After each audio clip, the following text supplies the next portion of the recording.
है कि जो 45,000 करोड़ रुपया उल्टी गंगा बहाने लाने में जो खर्च हुआ, शोभा की वस्तु बनी। आज अगर ये सोन से ले आते पानी तो बिना मोटर फीटर मशीन चलाए हुए सालों भर पानी बहता। पीता सब कोई है, दहेज बंधे लेता सब कोई है। इस तरह के हालात जो है सो ढाक के 3 पाँच चल रही है। यही लगभग यही हालत। पहले हम शराब शुरू करेंगे, शराब शुरू नहीं करना है, शराब तो शुरू है, उसको मोहर लगानी, सरकारी सिस्टम की मोहर लगानी, उससे ज़्यादा दारू बिकता है। ठीक है ना, कानून के बंदिश में बिकेगा, कानून के दायरे में रह के पीना है, मतलब नियम को फॉलो करना है कि आप पी करके रोड पर फिर जो है सो लोहड़ जाइए, आतंक मत करिए, इसको ख्याल रख के। और जो उससे पैसा आवेगा, जो हम वर्ल्ड क्लास का एजुकेशन की बात कर रहे हैं, राशि कहाँ से आवेगा? पैसा वहाँ से आवेगा और निश्चित तौर पे हमारा बेहतर की संभावना। जो बात वो कहते हैं, सब लोग के मुंह से की आवाज़ आ रही है कि एक नेता अच्छा आया है जो सही बात कर रहा है। अब एक ही बात निकल के आ रही है, हो कैसे पाएगा जात पात का मामला। तो ये प्रशांत सर भी बोलते हैं कि जात पात मामला है, लेकिन एक बड़ी समस्या है कि आपकी पार्टी जन स्वराज सिर्फ वोट कटवा का काम करती है अधिकतर जगह। ये बात तो हम आपको कहें कि आप ही वोट कटवाएं। भाई जनता वोट करेगी। आप नोटा में देखते हैं कि हर विधानसभा में 10,000 15,000 नोटा पर वोट रहा, तो वो भी वोट कटवाए, नोटा भी वोट कटवाइए। आप कह सकते हैं विकास कुमार और आप देख रहे हैं PNI। आपको बता दें कि आगामी विधानसभा कुछ महीने और बच गए हैं और हमारे साथ है गजेंद्र जी, जो जन स्वराज के एक सिपाही हैं। आइए जानते हैं कि कल का जो मीटिंग था वो किस को लेकर था और तमाम ऐसी बात जो चर्चा और परिचर्चा करेंगे। सबसे पहले हमारे चैनल में आप कल जो प्रशांत जी का जो आगमन हुआ, शहर के जितने भी सामाजिक सरोकार, जिनको धड़कन है, शहर की चिंताएं हैं, वो सारे लोग, डॉक्टर्स, इंजीनियर, प्रोफेसर, एडवोकेट्स, सभी लोग वहाँ उपस्थित हुए। करीब 500-600 लोग वहाँ पर उपस्थित हुए और अपनी बात प्रशांत जी के सामने रखा और प्रशांत जी ने उनको उचित जवाब देते हुए संतोष दिलाया कि एक बार विश्वास करके आप जो 36 साल से झेल रहे हैं, उससे निपटना और नहीं निपटना आपके हाथ में है ना। तो इस तरह बहुत लोगों क्या को मतलब कल का जो बैठक था, आप लोग क्या मतलब ये लगातार देख रहे हैं जैसे जैसे आगामी विधानसभा नज़दीक आते जाता है, लोग एक बैठक करके अपनी क्या बातों को रखा गया?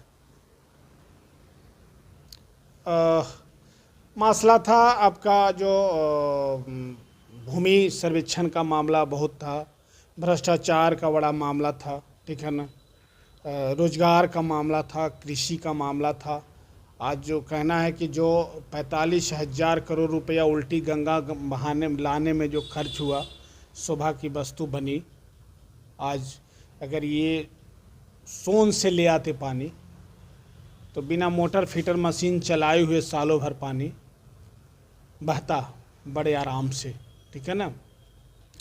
तो ऐसा तो हो नहीं पाया। इन सारे शब्दों का उन्होंने जवाब दिया बड़े अच्छे से और उन्होंने लोगों का आशीर्वाद मांगा कि आप साथ दीजिए और बाकी चिंता मेरे पर छोड़ दीजिए। निश्चित तौर पे हम समस्याओं का निष्पादन। आप जन स्वराज के एक सिपाही हैं और लगातार 35 साल से जो नेता है, क्या लगता है किस तरह से विकास हुआ है और क्या ऐसा आपको लगता है कि यदि जनता आपकी सरकार को इस बार मौका देगी तो क्या ऐसा परिवर्तन करेंगे या क्या ऐसा कमियां आपको लग रहा है? देखिए, जो परिस्थिति है आपसे छिपा हुआ नहीं है। आप बोलिए या ना बोलिए, आप भी ग्रसित हैं समस्याओं से। जहां देखिए बिना पैसे का कोई काम नहीं होता, कहीं भी नहीं है। ऑफिस एकदम सीधे सीधे कह लीजिए उनकी दादागिरी है। कानून सब है, दारू बंद है, पीता सब कोई है, दहेज बंद है, लेता सब कोई है। इस तरह के हालात जो है सो ढाक के 3 पाँच चल रही है। यही लगभग यही हालत सब जगह है। आपका बहुत स्लोगन भी जिस तरह से आप लगाए हुए हैं, क्या लगता है कि आपकी सरकार आएगी तो इस चीज़ों को आप कैसे खड़े उतरेंगे? कम पैसे में भी एक बेहतर विकास किया जा सकता है। हम लीकेज को बंद कर देंगे। 70% लीकेज है भाई साहब, 70% लीकेज है। जैसे तैसे कर करके जो काम नहीं होना चाहिए वही काम की जा रही है, समझ गए। और इसी के चलते ना गरीब का जो है सो ना रोड बन रहा है, ना नाली बन रहा है, ना जाम से निकल रहे हैं, ना वेंडिंग जोन बन रहा है। बस कैसे पैसा का आरा न्यारा होगा देख रहे हैं। इंजीनियर पकड़ाता है तो हजारों करोड़, मतलब ऐसे ऐसे रोज़ घटनाएं घटती है। जो पकड़ाया हजारों करोड़, वो पैसा या तो टकसाल घर बनाए हुए मशीन छापने का नोट, पैसा तो गरीब जनता ही का है ना। तो क्या लगता है कि जनता गुमराह हो रही है? बिल्कुल, जनता तो चिंतित है, गुमराह हो रही है। आगे नाथ ना पीछे गधा, और जैसे धुर में लोटे गधा वाला कहानी है। वो करे तो क्या करे, कोई रास्ता उसको नहीं दिखता है। लेकिन अब उसको रास्ता विकल्प के तौर पे जनसुराज दिख रहा है। उनसे बहुत लोग को आसान्वित है कि एक एजुकेट राजनीति का, एजुकेट पॉलिटिक्स का आगाज़ हो गया है। पढ़े लिखे अच्छे लोग है ना, सही लोग है ना, अच्छे लोग और सामूहिक प्रयास, सही सोच, सामूहिक प्रयास होगा। जिस तरह से शहर के वैसे लोग जो राजनीति में नहीं जाते हैं, वैसे लोग वहाँ गए और उनसे संवाद के माध्यम से सारी बात को समझा। अभी देख रहे हो कि जनगणना को लेकर लगातार सियासी गर्म हो रहे हैं और देख रहे होंगे कि पक्ष और विपक्ष इस पर हमेशा बयान दे रहे हैं। क्या लगता है ये जनगणना कितना हद तक आम जनता के लिए सही रहेगा? देखिए, जनगणना या फिर ये जुमला है? जुमला तो पूरे जुमला है।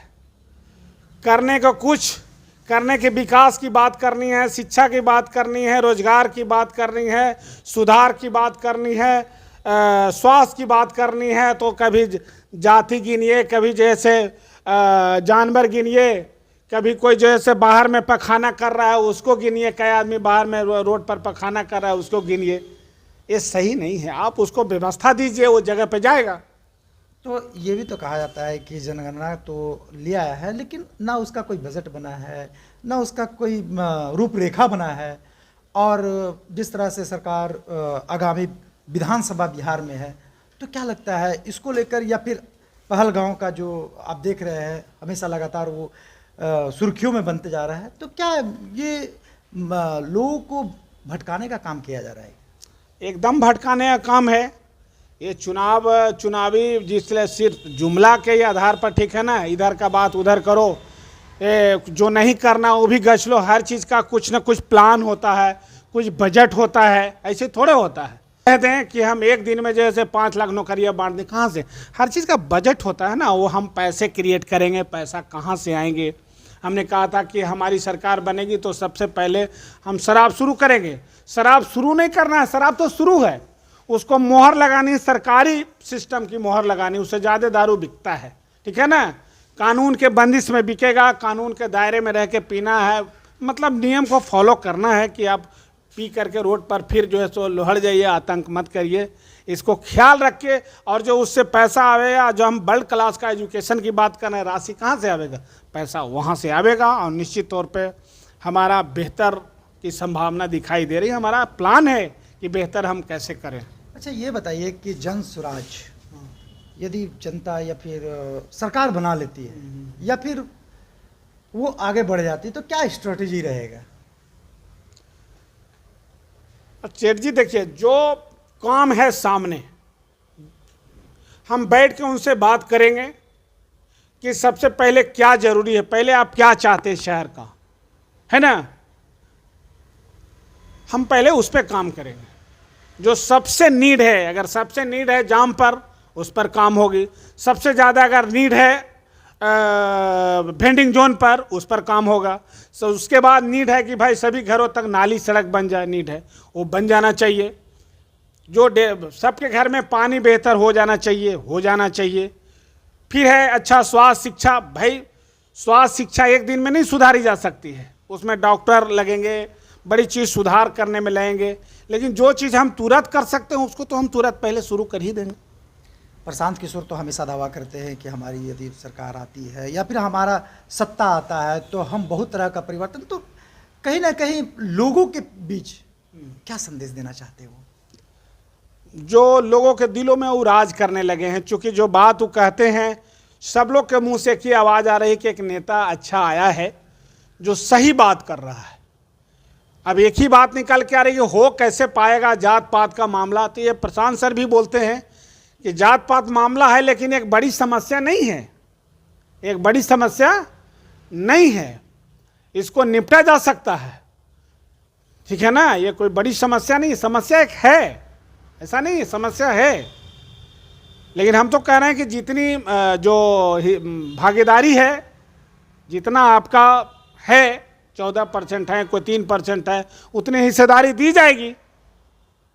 हम उसमें कहाँ पीछे हैं। जितने महिला की भागीदारी बनेगी हम उतना देंगे, जितना ओबीसी की बनेगी देंगे, जितना अति पिछड़ा का बनेगा देंगे, जितना माइनॉरिटी का बनेगा देंगे, सबके लिए फिक्स है। स्वर्णों को जितना बनेगा हम देंगे। मतलब है कि भागीदारी के बाद हिस्सेदारी मिलना है। वो तो जोर जोर से बोल करके चिल्ला के बोल रहे हैं। कहीं कहीं ये भी सुना जाता है कि आपकी पार्टी जन सुराज सिर्फ वोट कटवा का काम करती है अधिकतर जगह। ये बात तो हम आपको कहें कि आप ही वोट कटवाएं।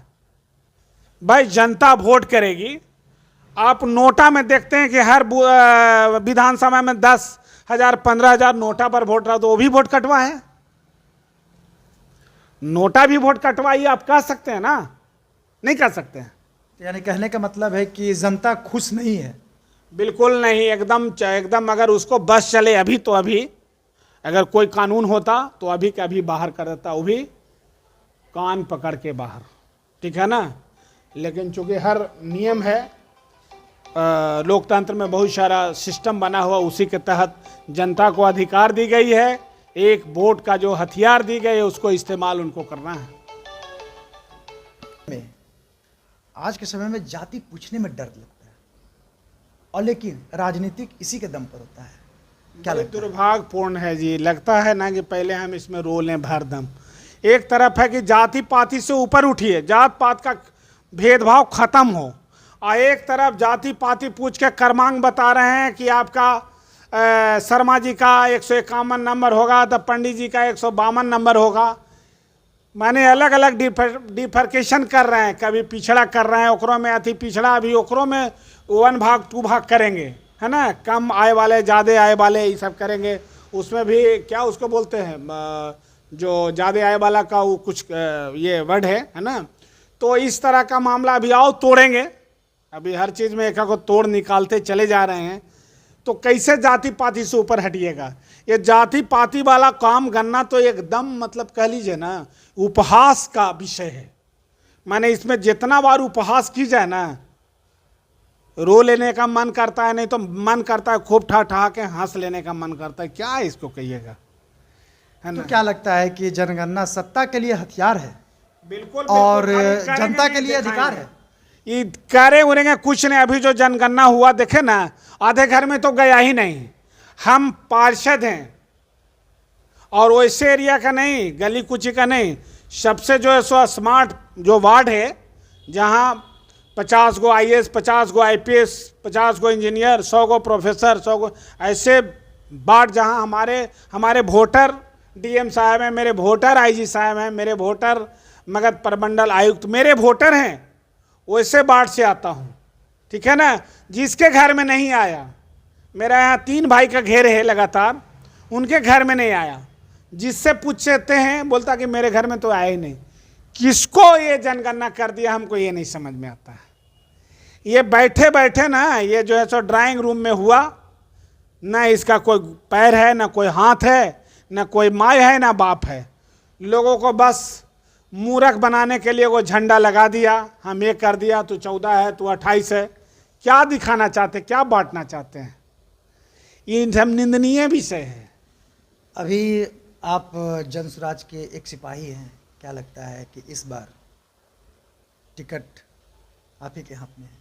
बिल्कुल, जनता तो पूरी उम्मीद लेके बैठी है कि गजेंद्र जी को टिकट मिले, और टिकट मिलेगा तो निश्चित तौर पर हम लोग इस बार गजेंद्र जी को गया टाउन का ताज पहनावेंगे, वो तो मोड बना चुके हैं। वो तो आप घूम रहे होंगे, टहल रहे होंगे तो आप देख ही रहे होंगे, आवाज़ सुनाई पड़ रही होगी कि वो एक ऐसे व्यक्ति हो जो साधारण तक कहीं भी सड़क पर उपलब्ध हो।